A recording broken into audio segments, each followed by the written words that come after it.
வணக்கம், இது உங்க தமிழ் ட்ரெண்ட்ஸ். இறந்தவங்களை சூப் வச்சு குடிக்கும் வினோதம். சாம்பல் எலும்புடன் வாழைப்பழ குழம்பு. இறந்தவர்களை சூப் வைத்து குடிக்கும் மக்களை பற்றி தெரியுமா? ஒரே சமூகத்தை சேர்ந்தவர்களை சாப்பிடுவதற்கு எண்டோ கானிபலிசம் பற்றி தெரியுமா? இந்த காலத்தில் இப்படியும் வினோத மக்கள் வாழ்ந்து கொண்டிருக்கிறார்கள். நாகரீக வாழ்க்கைக்குள் நுழையாமல் தங்களது பல 100 வருட மரபு பாரம்பரியம் கலாச்சாரத்தையே இன்று வரை நம்பிக்கையுடன் கடைபிடித்து வருபவர்கள் ஆப்பிரிக்கா பழங்குடியின மக்கள். வெளி உலக தொடர்பில்லாமல் தங்களுக்குரிய சட்ட திட்டங்களுக்கு கட்டுப்பட்டு வருபவர்கள். இவர்களின் திருமண நடைமுறையே வித்தியாசமானது. நமீபியா போன்ற நாடுகளில் சொந்த மனைவியையே சுற்றுலா பயணிகளுக்கு விருந்தாக்கி விடுவார்களாம். எத்தோப்பியா பழங்குடியின மக்களில் பெரிய தொப்பை வைத்துள்ள ஆண் மகனுக்கு பெண் தருவார்கள். கேல் என்ற திருவிழாவில் பசுவின் இரத்தத்தை குடிப்பார்களாம். இதற்காகவே ஒவ்வொரு பசுவிலிருந்தும் சிறு ஓட்டையிட்டு ரத்தம் எடுக்கப்படும்.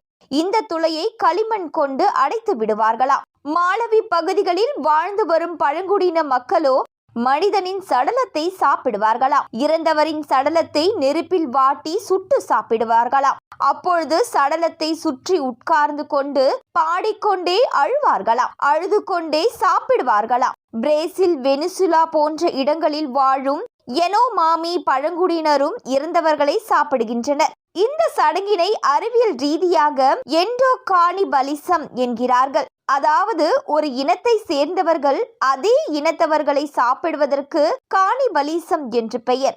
ஒரே சமூகத்தை சேர்ந்தவர்களை சாப்பிடுவதற்கு எண்டோ கானிபலிசம் என்று பெயர். மரணத்திற்கு பிறகு ஒருவரது ஆன்மா சாந்தி அடைய வேண்டுமானால் அவர்களது உடல் எரிக்கப்பட்டு இறந்தவர்களின் உறவினர்கள் அதனை சாப்பிட வேண்டும் என்பது எனோமாமி பழங்குடியினரின் வழக்கமா. யாராவது இறந்துவிட்டால் அவர்களது சொந்தக்காரர்கள் எல்லாம் கூடி அழுது பாட்டு பாடி துக்கத்தை வெளிப்படுத்துவார்கள்.